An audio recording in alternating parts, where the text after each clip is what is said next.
Hey guys, Brian here. I'm just back showing you guys how my bed system works. A lot of you guys have had questions and on in the comment section, so let's get started and show you how to use it.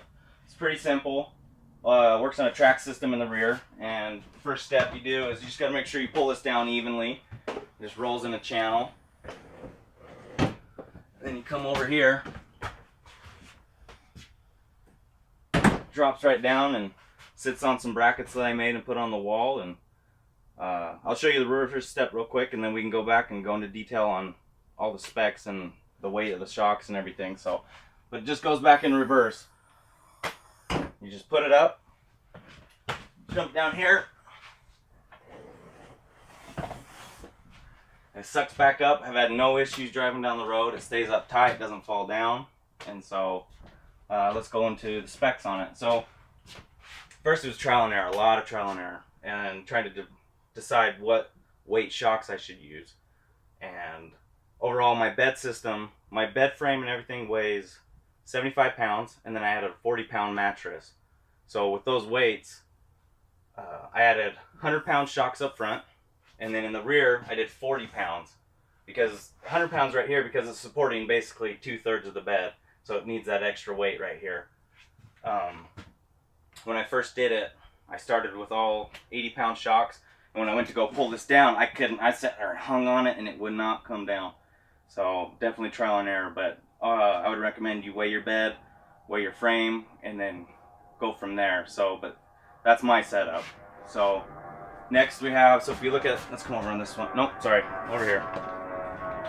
All I did was took some 2 by inch and a half, or sorry, it was 3 by inch and a half angled steel. It's 3/16 thick. Might be a little thick. You could probably get away with 1/8 inch.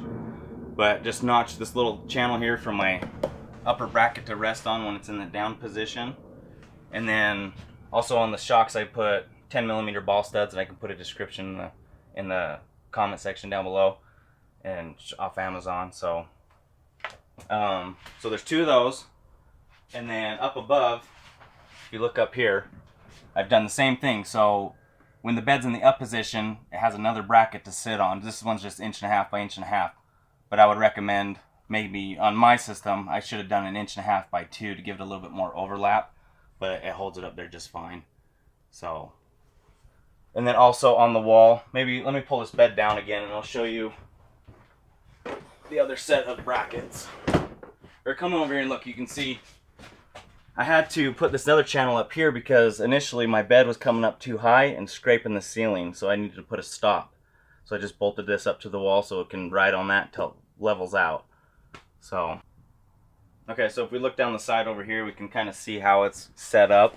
You can get down in there and I'll show you where all the placement is on like the shock mounts and locations. We'll get to that in a second, but you can see how this tab rests on that tab, so when you're down, it's plenty. I mean, it might not look like a lot, but with this being 3/16 and 1/8 inch, I mean, I've had a couple people on here just to test the strength, and it's plenty strong.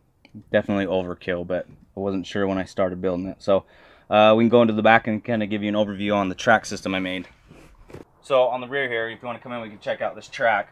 So what I started with was 3" by 2" track, or square or rectangle tubing, and I cut a 1" notch all the way up. Just used a die grinder, and you need that void in here for the nut back here on the wheel to run up and down in there so it doesn't rub. And push it up so you can kind of see it a little bit better. Oh, whoop, I gotta go the other side first.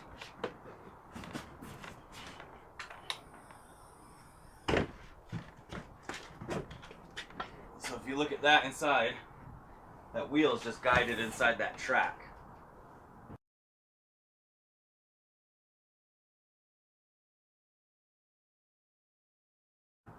And so what I recommend to you guys is you find a different size channel, because when I picked this out, I'm thinking, oh, I'll find a wheel to match. It's not the case. This is actually 2 3/4 on the inside, 3 on the out. So, you know, standard wheel size is 3 inches. So I had to take my wheel, put it in my drill, and put it on my edge sander, sit there and spin it to get it down to 2 3/4. So I would recommend you find a smaller wheel, maybe a 2.5 inch wheel, and then a smaller track that it fits inside. That'd be a lot easier. So lesson to learn from. So down here at the bottom, I just took 5/8 hitch pin. That way if I need to drop my bed out, it's also, you know, the rest for the wheel to sit on.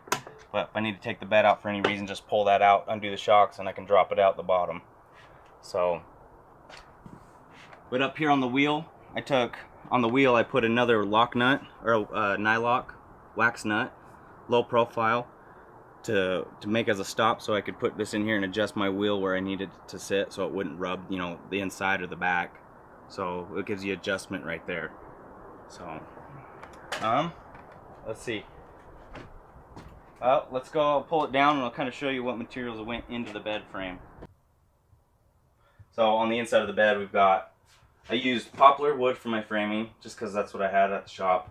So you could use 2x4s or whatever you do, you know. And I wrapped it in my wallpaper just to make it look nice, so I didn't have to paint it or whatever. It's kind of durable. So, and then on the inside on this top edge I ran 1 inch by 1 inch aluminum channel to keep it clean and hide my top cap. And then if you want to come over here, for my bed support in here, I just used a 1/4 inch white melamine so it was clean, and drilled a couple holes in it so I can lift this up. In here, you can see how I built, you know, I've got my bolts coming through my angle iron that going, you know, all the way through. And then I found some 1 inch galvanized at the scrap metal place, and put those all in, and they're super strong. It gives a little bit of flex too, like a box springs. And then it gives me access under here for my wiring for my can lights underneath. And also, if you look like right here, you can see my angle that I screwed to the side. And then let me set this down, and then if you notice under here, this is what supports my skin here. So I glued the stainless steel Formica to a piece of Luan, so it's nice and light. And so like I said, these brackets all support that, and makes it fairly lightweight and definitely durable to the elements. But let's see. So I guess we can start talking about some measurements, because that's where it's kind of iffy. I know that's probably what you guys are really wondering, where everything lays out. Let me grab my tape measure, and I'm gonna put this back up to the ceiling.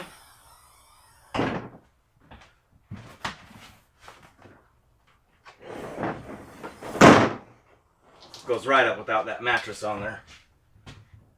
So my bed frame overall is 51 inches. That's just because that's what I needed. It's just under a full-size mattress, so they call it 3/4 size. So it's 51 by, I believe it was 83 3/4. So my overall frame is 83 3/4, and my wall measurement on the inside was 89 3/4. So you need that bit of space, especially for how deep your track ends up being, so you know, whatever you get. So I would recommend you get your track, get it up, and then you can take your measurements for your bed frame so you know where you got to sit. So the ball stud for this rear strut or front strut is dead center of the frame. It's 25 right there in the center. So that's important that you keep it about right there.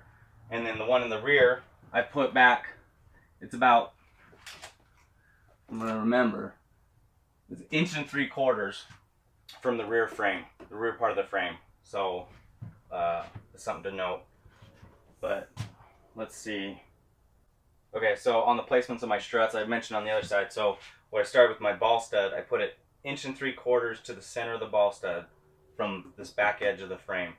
And then to get this measurement here, I ended up I latched my strut on, and then I hooked it to my bracket here onto the ball stud, and I ended up coming up with 23.5, and that's from this edge of the bed, the back edge, to the center of the ball stud. So when it's down, it has enough clearance that it doesn't max out the shock. So that's what I figured out on mine. So that's 23.5 from here to here, and then also 23.5 from center to center of this ball stud. So also to note, these are 36-inch long struts.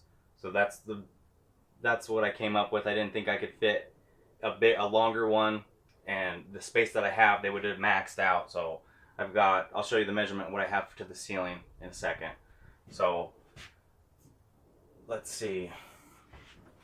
So the distance that I have between my ceiling and my bed frame ends up being, remember, so I've got a 8-inch memory foam, which also I got on Amazon. I can, put a link into the description for that. So super comfortable. It's 8 inches, so it comes up to about right here. So my clearance that I have to the ceiling is about 26 inches in the center. But then you go to the edge, it kind of gets a little tighter because of the concave roof. So yeah, it's plenty of space for me. I mean, you can't ask for much more. But and then I tried to keep it sucked up as high as I could, so I had more clearance underneath. And it ends up being in my trailer, it's like 68 inches, 68 and a half inches of clearance. So, but it just depends on your height of your trailer and what you're dealing with. So referring back to the mattress size, this was a full-size mattress that I ordered on Amazon, and since I had limited space, I just took the it's the memory foam stuff, so I just took it and cut. It comes 54. I cut it down to 49, so it would fit nice and tight in there. So it's easy to do. You just razor knife it right off, put the cover back on, and it's good to go. So I'll kind of jump up here and show you guys what kind of clearance you've got, and show you kind of. I've seen a lot tighter spaces in trailers, so it's not that bad. It doesn't feel too claustrophobic. I mean, I can kind of sit up a little bit, and by the way, this mattress is probably more comfortable than my $1,800 mattress I have at home. So definitely you got to look into that. But I think overall that's pretty much everything. I'll throw some pictures in there. I hope it was helpful. I know it's kind of confusing, so if you have any other questions, just let me know, and I'll answer them the best I can. So I hope you guys can take this and use it for your own builds, and good luck, and we'll see you next time. Thanks.